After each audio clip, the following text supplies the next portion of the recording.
welcome to Becky's Story Corner. I've got some candles here because there's supposed to be a big storm tonight. And the last time there was a big storm, I lost all my electricity. So I'm getting some candles just in case that happens again. Then I can still have some light. I know a story about somebody who had a storm. Would you like to hear it? It's called After the Storm by Nick Butterworth. Percy the park keeper couldn't sleep. Outside his hut, a great storm was raging, with thunder and lightning and pouring rain. Percy wasn't frightened by the thunder, and he loved to watch the lightning as it lit up the whole park. He didn't even mind the rain. But there was one thing that Percy didn't like. He didn't like the wind. It blew down fences in the park and ripped branches off the trees. He didn't like that one bit. Oh dear, he sighed as he watched from his window. The wind tugged at the trees, making them creak and groan. It looks like I'm going to be busy tomorrow. He pulled his pillow over his head and tried to get to sleep. Percy was up early in the morning. The wind had stopped and the sky was clear. Percy loaded up his wheelbarrow with all the things he would need to make repairs and clear up after the storm. Then he set off to inspect the damage. He felt happy as he took deep breaths of fresh, clean air. Perhaps the damage wouldn't be too bad. But he was wrong. Something dreadful had happened. A great big oak tree that stood by itself on top of a little hill had been blown over by the storm. The giant tree had been one of Percy's favourites. Now it looked very sad, lying on its side with its mass of tangly roots sticking up into the air. But it wasn't just one of Percy's favourite trees. Some of Percy's animal friends lived there. Now their homes were wrecked. Percy hurried up to the fallen tree. The animals were gathered by the tree, looking cross and unhappy. When they saw Percy, everyone started talking at once. Percy sat down with his friends and listened as they told how the storm had brought down the great tree. "And now we have nowhere to live," said the badger. "Some of us lived in the tree and some of us lived under it. But we're all homeless now." Some of the rabbits looked close to tears. And the fox was very sniffy. Percy passed him his handkerchief, and the fox blew his nose. Percy stood up. "We'll just have to find you somewhere else to live," he said.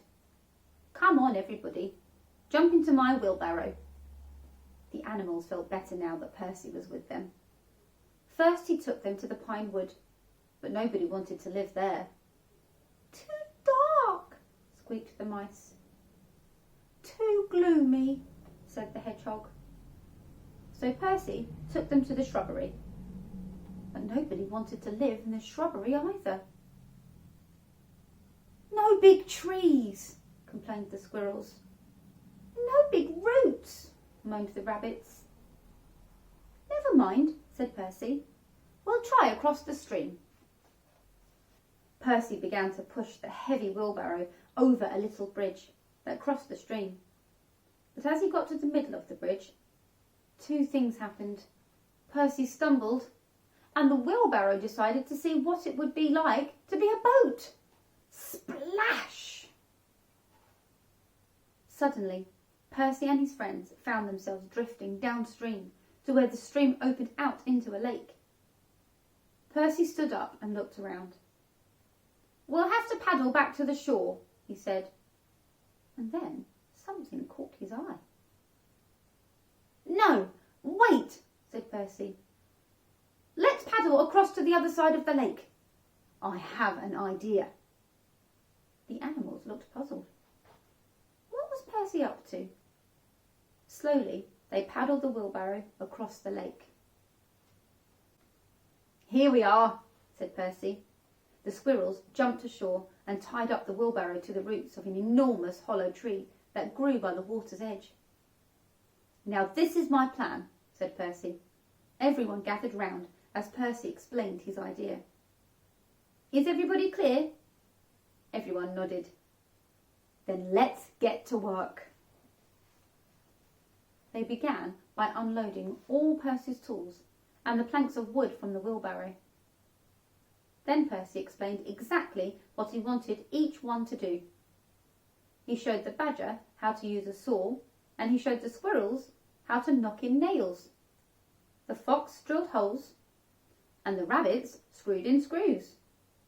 The mice were kept busy fetching and carrying for everybody else. At lunchtime, they took a short break to share some of Percy's peanut butter sandwiches.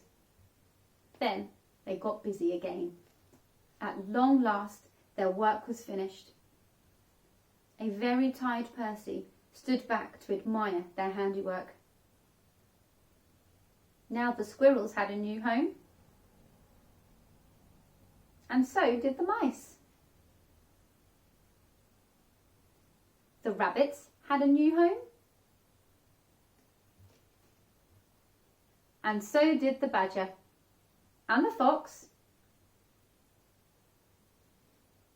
and the hedgehog. In fact, every one of Percy's friends had a fine new place to live. Well done, everybody, said Percy. This is the best tree house I've ever seen. What about you, Percy? Called the badger. Aren't you going to join us? Percy smiled. I think I'll stick to my old hut, he said. Besides, said Percy, taking an acorn out of his pocket, I still have one job left to do, back up the little hill.